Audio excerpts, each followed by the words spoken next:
This is a secondary structural concrete pump. It's very portable and can save manpower because it is electrical driven. Use this key to turn on it. So you can control it.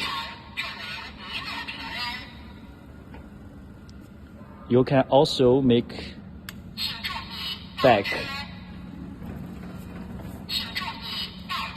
So by this way, you can move it to different area in the house for the construction work.